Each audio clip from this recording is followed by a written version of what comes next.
नमस्कार, आप सभी का स्वागत है हमारे एनवीरा एजुकेशन के इस यूट्यूब चैनल पर।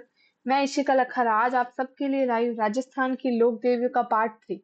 पार्ट 2 में हमने जोधपुर संभाग की लोक देवियों का टॉपिक स्टार्ट कर दिया था, जिसमें हमने चामुंडा माता कंप्लीट कर लिया था एंड आईजी माता बिलाड़ा कंप्लीट हो गया था। तो नेक्स्ट बढ़ते हैं हम सचियाई माता, जो कि जिनका मंदिर ओसिया में स्थित है। सचियाई माता किसकी कुल देवी है? तो यह ओसवाल यानी श्वेतांबर जैन वालों की कुल देवी मानी जाती है। यह मंदिर जो है, इसका निर्माण परमार शासक उप्पल देव ने करवाया था 9वीं सदी में। ठीक है। यह मंदिर जो है वह परम कालीन मारू गुर्जर शैली में बना हुआ है। इसका परमार शासक उप्पल देव ने 9वीं शताब्दी में करवाया था। और ये मूर्ति जो है सचियाई माता की, वह कसौटी पत्थर से बनी हुई है। और यह मूर्ति जो है वह मंदिर के गर्भगृह में स्थित है, यानी एक आंतरिक कक्ष में स्थित है। और जहां भी मंदिरों में जाते हैं, वहां मूर्तियां जो होती है वो आंतरिक यानी एक और अंदर के छोटे कक्ष में स्थित रहती है या स्थापित की हुई होती है। तो यह मूर्ति जो है वह महिषासुर मर्दिनी देवी की प्रतिमा मानी जाती है, जो कि सच्चाई माता मतलब उनका सात्विक रूप है सच्चाई माता का। और जैन धर्म के साथ साथ जो हिंदू धर्म है उनमें भी इनकी अच्छी मान्यता मानी जाती है। इसीलिए इन्हें जो है वह सांप्रदायिक सद्भाव की देवी भी कहते हैं, क्योंकि यह जैन धर्म और हिंदू धर्म दोनों में मान्यता है। और ओसिया का जो प्राचीन नाम है वो है उकेश उपकेश पटन। ओसिया को उकेश या उपकेश पटन भी कहते हैं। ठीक है। महिषासुर मर्दिनी का रूप है और सांप्रदायिक सद्भाव की देवी मानी जाती है यह। ओसवालों का उद्गम किस स्थान से माना जाता है? तो यह ओसिया से माना जाता है। और ओसिया में जो है वह कितने हरिहर मंदिर हैं? तो वहां टोटल 3 हरिहर मंदिर बने हुए हैं। हरिहर मंदिर यानी होता है कि मतलब क्या कहते हैं ना, हरिहर मंदिर होता है विष्णु और शिव का संयुक्त रूप माना जाता है, जिसे हरिहर कहते हैं। ओसियम में किन किन संप्रदाय के मंदिर पाए जाते हैं? तो वहाँ वैष्णव, शैव, सूर्य और जैन देवी के मंदिर माने जाते हैं। पहला प्रश्न है एमसीक्यू का, सचिया माता मंदिर की शैली में बना है? तो यह मारू गुर्जर शैली का है। ओसिया का प्राचीन नाम क्या है? तो इसे उपकेश पटन कहते हैं। नेक्स्ट आता है अपन का सेकंड, पीपला माता मंदिर। पीपला माता को और किस नाम से जाना जाता है? तो इन्हें पीपलाज माता के नाम से भी जानते हैं। और यह मंदिर जो है ये भी ओसिया में ही बना हुआ है। और इस मंदिर की ये बात है कि अब इस मंदिर में पूजा नहीं की जाती, ये मंदिर बंद है या फिर यहाँ कोई भी पुजारी नहीं बैठता है। थर्ड नंबर है वीरात्रा माता का मंदिर। यह मंदिर जो है वह चौहटन बाड़मेर में स्थित है। और यह जो है वह भोपों की कुल देवी मानी जाती है। यानी वीरात्रा माता की जो प्रतिमा है वह गर्दन टेढ़ी होने के कारण वाकल माता भी कहलाती है, या इसीलिए इनको वीरात्रा माता कहते हैं। यहाँ की मान्यता मानी जाती है, यानी वीरात्रा माता की मान्यता मानी जाती है कि जो मतलब वीर विक्रमादित्य है वह एक रात को यहाँ रुका था, इसीलिए इनका नाम जो है वह वीरात्रा पड़ा।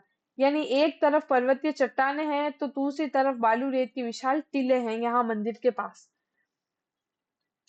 फिर आता है अपना नागनीची माता का मंदिर। नागनीची माता का मंदिर जो है नागाना बालोतरा में बना हुआ है। मारवाड़ के जो राठौड़ है उन्हीं की कुल देवी मानी जाती है नागनीची माता। लोक देवता जो है यह मतलब इन्हीं के लोक देवता जो है वह कल्ला जी की कुल देवी भी है। फिर नेक्स्ट है मारवाड़ के जो राठौड़ वंश हैं, यानी उनके संस्थापक जो है राव सिंहा के पुत्र और आसनाथ के पुत्र राव दूहड़, जिन्होंने कन्नौज के शाश्वत ब्राह्मण यानी लुम्ब ऋषि से कर्नाटक से लाकर नागाना गांव में यह मूर्ति स्थापित की थी। यानी लुम्ब ऋषि से यहाँ ये मूर्ति लेकर आए थे और नागाना मंदिर में स्थापित की थी इन्होंने। तो इसी कारण देवी का नाम जो है वह नागनीची माता पड़ा था। और नागनीची माता के जो पुजारी है वह राठौड़ी होते हैं, जिनकी ये कुल देवी है। इनका थान जो है वह नीम के वृक्ष के नीचे माना जाता है। यह जो मूर्ति लकड़ी की बनी होती है, 18 भुजा शस्त्रों से सुसज्जित प्रतिमा होती है इनकी। यानी लकड़ी की बनी होती है मूर्ति और 18 भुजा से सुसज्जित प्रतिमा है यह। नागराज माता का प्रथम धाम नागाना है। इन मूर्ति जोधपुर में किसने स्थापित की? तो यह राव जोधा ने की थी। बीकानेर में नागराची माता का मंदिर जो है राव बीका ने बनाया था। ठीक है। तीसरा एमसीक्यू, विराटरा माता को अन्य किस नाम से जाना जाता है? तो इन्हें वाकल माता भी कहते हैं। और शयन पक्षी का चिन्ह किन रियासतों के ध्वज पर अंकित होता है? इसका उत्तर आप हमें कमेंट में बताइएगा कि शयन पक्षी का जो चिन्ह किन रियासतों के ध्वज पर अंकित होता है। रानी भटियानी माता का मंदिर। रानी भटियानी माता का मंदिर जो है वह जासोल बालोतरा में बना हुआ है। तो इनका उपनाम जो है या इन्हें भुआसा के नाम से भी जाना जाता है। और रानी भटियानी का माता का जन्म जो है यह जोगीदास गांव जैसलमेर में हुआ था। इनके पिता का नाम था जोगीदास जी या जोगराज सिंह भी कहते थे। और इन्हीं का बेटा जो है इनका नाम था लाल सिंह जी, जो कि बचपन का नाम इनका स्वरूप कंवर था। ठीक है। रानी भटियानी माता का उपनाम भुआसा। पिता इनका जन्म हुआ था जोगीदास गांव में। पिता का नाम जोगराज सिंह और बचपन का नाम था स्वरूप कंवर सिंह। नेक्स्ट, रानी भटियानी भटियानी माता के पुत्र का नाम क्या था? तो इन्हें लाल सिंह के नाम से जानते हैं। पर रानी भटियानी माता का विवाह किससे हुआ था? तो यह कल्याण सिंह जी से हुआ था। मतलब इनका विवाह जो जसोल के महारावल कल्याण सिंह से हुआ। रावल कल्याण सिंह जो है वह पहला विवाह देवड़ी जी के साथ किया था, पर उनसे कोई संतान प्राप्त नहीं हुई उनसे, तो उन्होंने दूसरा विवाह किया स्वरूप कंवर यानी भटियानी जी से। और इनका मंदिर जो है वह मुख्यतः जैसे ढोली जाति की आस्था का केंद्र माना जाता है, रानी भटियानी माता का। फिर आता है नेक्स्ट, लवणीय माता को अन्य किस नाम से जानते हैं? तो इन्हें सांभर माता भी कहते हैं। इनका मंदिर जो है वह पचपदरा बालोतरा में है। नेक्स्ट, आशापुरा माता का मंदिर। तो यह आशापुरा का माता मंदिर नाडोल पाली में बना हुआ है। और इस नाडोल विजय किसने प्राप्त की थी? तो यह लाखन सिंह ने प्राप्त की थी। यानी आशापुरा माता के आशीर्वाद से जो है वह सांक भरी के शासक यानी वाक्य पतिरात प्रथम के पुत्र जो प्रथम के पुत्र लक्ष्मण यानी लाखन सिंह थे, उन्होंने नाडोल पर विजय प्राप्त की थी। और उन्होंने ही वहां नाडोल में देवी का मंदिर बनवाया था। यहीं पर जो है वह महाराव लाखन सिंह की बावड़ी भी बनी हुई है। यानी विजय प्राप्त होने पर वहां उन्होंने यह मंदिर बनवाया था और उसी के पास महाराव लाखनी की बावड़ी भी बनी हुई है। आशापाल वृक्ष जो है यानी देवी का जो वास है वह चौहान वंश का आराध्य वृक्ष माना जाता है। यानी चौहान न तो इसे काटते हैं और न ही इस वृक्ष को जलाते हैं, क्योंकि ये इनका आराध्य वृक्ष माना जाता है। आशापुरा माता का मंदिर किसने बनवाया? लाखन सिंह ने। यह किसका आराध्य वृक्ष है? तो यह चौहानों का। और चौहान वंश आशापाल वृक्ष के साथ क्या नहीं करते? तो वो काटते और जलाते नहीं है। पांचवा एमसीक्यू, नाडोल विजय किसके आशीर्वाद से प्राप्त हुआ? तो ये आशापुरा माता के आशीर्वाद से प्राप्त हुआ है। आशापाला आशापाला वृक्ष किस वंश का आराध्य है? इसका उत्तर आप हमें कमेंट में बताइएगा, प्रश्न नंबर 6 का और प्रश्न नंबर 4 का। नेक्स्ट आता है अपना टॉपिक सुगाली माता का मंदिर। सुगाली माता का मंदिर जो है वह आउआ पाली में बना हुआ है। और यह कुशन सिंह चंपावत मतलब जी की कुल देवी है। इस जाति की कुल देवी है। और इसमें जो प्रतिमा है वह 10 सिरों वाली होती है। यानी सुगाली माता की प्रतिमा जो है वह 10 सिरों की होती है। सुगाली माता की प्रतिमा में कितने हाथ है? तो उनमें टोटल 54 हाथ बने हुए हैं। यानी यह माता जो है यह ठाकुर कुशाल सिंह चंपावत की कुल देवी है। और इसकी प्रतिमा में 10 सिर और 54 हाथ होते हैं। यह देवी की प्रतिमा जो है वह अंग्रेजों ने खंडित कर दी थी 1857 में। और मूर्ति को आबू ले गए थे, यानी यहाँ से खंडित करके ये उठा के मूर्ति को आबू ले गए थे। वहां से इन्होंने राजपूताना म्यूजियम अजमेर में रखी थी यह मूर्ति 1908 में।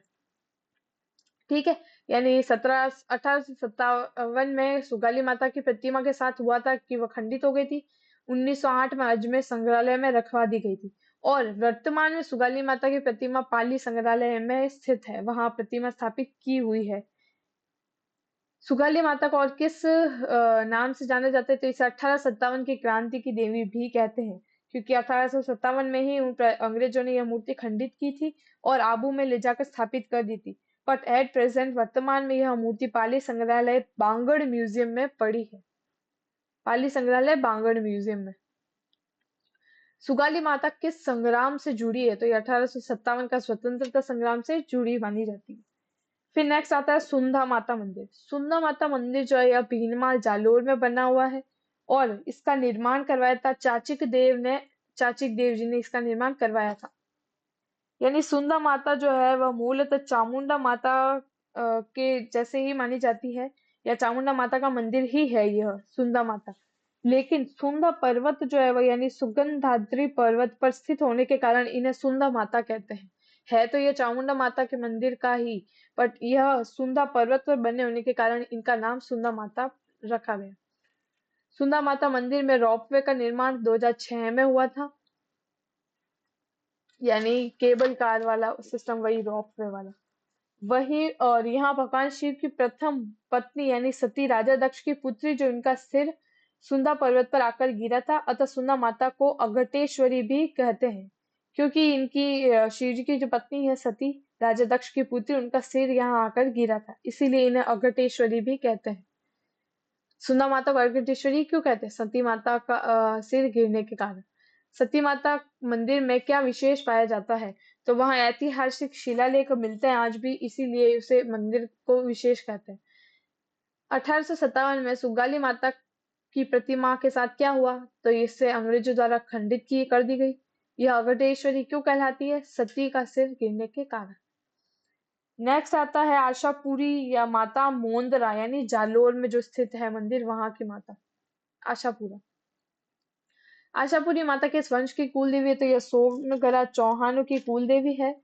और इसके बारे में कहें तो इन्हें महोदरी माता या बड़े उजरवाली भी कहा जाता है आशापुरी माता को। खेरालू ग्राम यानी गुजरात में जो स्थित है, वहां से गुजरात में स्थित खेरालू ग्राम जो है, वहां से ये मूर्ति लाई गई थी। और यहाँ नवरात्रों में मेला भी बढ़ता है और यहाँ गरबा का आयोजन भी किया जाता है आशापुरी माता के नाम से। आशापुरी माता को महोदरी माता कहते हैं। खेरालू गांव से इनकी मूर्ति लाई गई थी और आशापुरी माता के मंदिर में बेमेला नवरात्रों में बढ़ता है, वहां गरबा किया जाता है। फिर नेक्स्ट आती है हाँ, नेक्स्ट आती है भीनमाल की आदि देवी किसे कहते हैं? तो ये शेमेकरी माता खीमज माता को कहते हैं, जिनका मंदिर भीनमाल जालोर में स्थित है।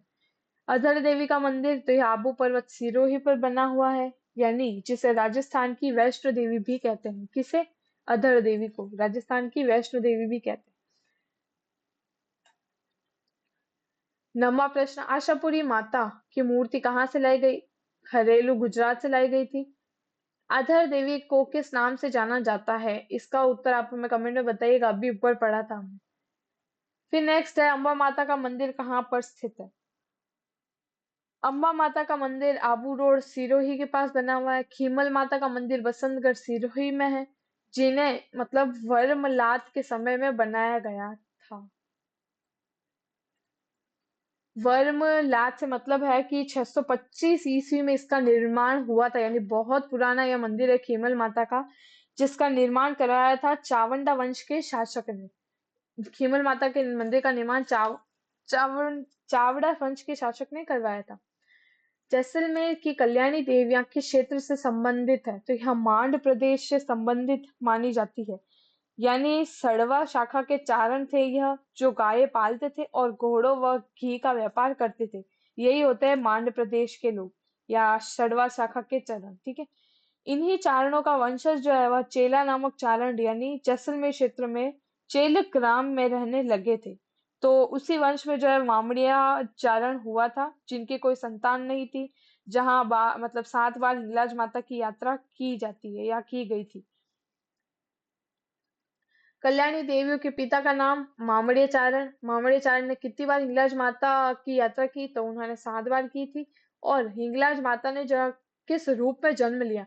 7 कन्याओं के रूप में हिंगलाज माता ने जन्म लिया था। और सबसे बड़ी कन्या का नाम क्या था? आवड़। और बाकियों का नाम क्या था? आसी, शेषी, गेहली, हुली, रूपा और लांग। यह 7 आशापुरी माता के नाम है, हिंगलाज माता के नाम, जिन्होंने 7 कन्याओं के रूप में यहाँ जन्म लिया था।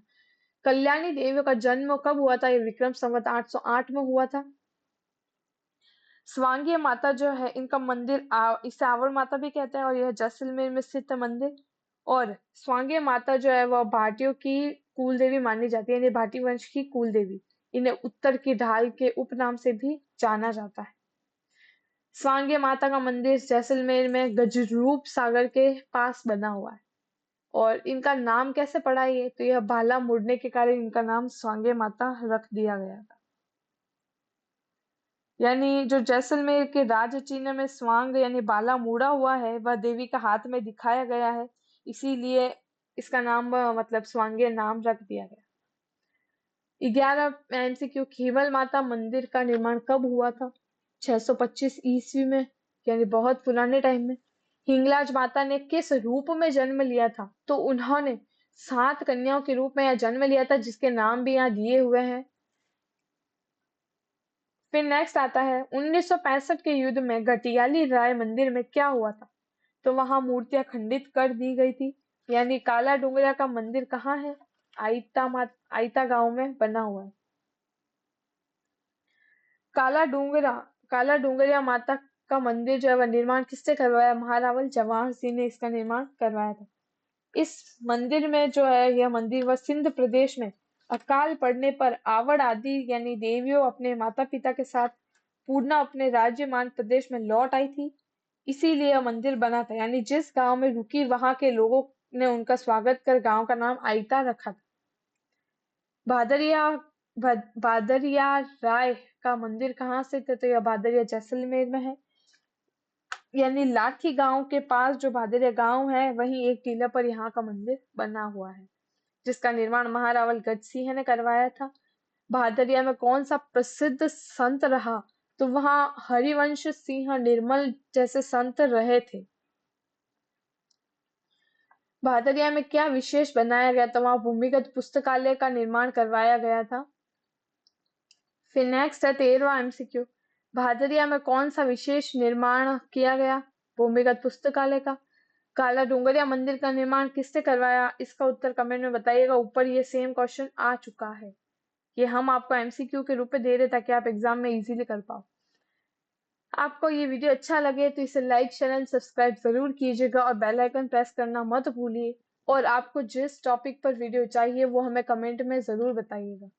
नेक्स्ट बढ़ते हैं तन्नोट माता का मंदिर। तन्नोट माता का मंदिर जो है तन्नोट जैसलमेर में बना हुआ है और इन्हें थार की वैष्णो देवी यानी सेना की देवी भी कहा जाता है। तन्नोट माता जो है यह मंदिर रुमाल वाला मंदिर भी कहलाता है। यानी यह मंदिर जो है वह मोस्टली बीएसएफ के जवानों द्वारा यहाँ पूजा की जाती है, क्योंकि यह बॉर्डर के पास बना हुआ है। 1965 के भारत पाक युद्ध के समय जो यह मंदिर परिसर में गिरे गोले से भी नहीं फटा था। आज भी यह मंदिर वैसा ही है। वहां जिंदा बम गोले आज भी सुरक्षित रखे हुए हैं, देखने के लिए रखे गए हैं सुरक्षित। युद्ध के दौरान जो है 1600 नवंबर यानी 1600 नवंबर 1965 के दिन यहाँ मेजर कुलदीप सिंह के नेतृत्व में मात्रा 140 सैनिक तैनात थे। यानी उस वक्त जो हमला हुआ था, भारत पाक का युद्ध हुआ था, उसमें उस मंदिर पर जो गोले बरसाती हुई थी उसमें भी उस मंदिर को कोई भी नुकसान नहीं हुआ, वो मंदिर नहीं टूटा। और आज भी वहां जाते हैं तो वो गोले और वैसे ही हमें सुरक्षित पड़े मिलते हैं। तनोट माता को किस नाम से जानते हैं? तो इसे सेना की देवी, थार की वैष्णो देवी से जाना जाता है। रुमाल वाला मंदिर भी कहते हैं। बीएसएफ के जवानों द्वारा पूजा की जाती है। और तन्नोट के मंदिर में जिंदा बम और गोले आज भी मिलते हैं। 16 नवंबर 1965 को तन्नोट में कितने सैनिक तैनात थे? वहां 140 तैनात थे। किसके नेतृत्व में? मेजर कुलदीप सिंह जी के नेतृत्व में। तन्नोट मंदिर के सामने क्या बना है? तो वहां विजय का प्रतीक विजय स्तंभ बना हुआ है। यानी इस मंदिर के सामने जो है भारत पाक युद्ध में भारत की विजय का प्रतीक विजय स्तंभ बना दिया गया था। तन्नोट नगर किसके नाम पर बसा है? तो यह तणु नाम से बसा हुआ है। यानी जैसलमेर के जो भाटी राजा है केहर की पत्नी यानी जाली रानी को तणुदय देवी ने स्वप्न में आकर दर्शन दिया था और उन्होंने कहा था कि आपको एक पुत्र होगा जिसका नाम तनु रखना है और मेरे नाम से एक नगर बसाना। देवी कहे अनुसार जाली रानी के एक पुत्र होने पर उनका नाम तनु रखा गया और इसी कारण तन्नोट नगर बसाकर वहां मंदिर बनवाया गया। उन्होंने अपने पुत्र होने के बाद उनका नाम तन्नू रखा और फिर वहां एक गांव बसा दिया, तन्नोट नगर बसा दिया। स्वप्न दिया जाली रानी ने। जाली रानी किसकी पत्नी थी? केहर जी की। तनु का जन्म किसके यहाँ हुआ था? तो यह जाली रानी के, यानी इनकी माँ का नाम जाली रानी है। फिर है तनु माता का मंदिर किसने बनवाया? भाटी तनु राव ने। और तन्नोट माता किस वंश से संबंधित है? तो यह भाटी वंश से संबंधित है। लास्ट 2 एमसीक्यूज हैं। 1965 के युद्ध में तन्नोट माता में क्या विशेष घटना हुई थी? तो वहां गोले नहीं फटने वाली विशेष घटना हुई थी कि मंदिर को कोई भी नुकसान नहीं हुआ। 16वां प्रश्न, तन्नोट माता मंदिर में पूजा कौन करता है? इसका उत्तर आप हमें कमेंट में बताइएगा। बहुत इजी क्वेश्चन है। आपको हमारा ये वीडियो अच्छा लगे तो इसे लाइक शेयर सब्सक्राइब जरूर करिएगा और बेल आइकन प्रेस करना मत भूलिएगा। धन्यवाद।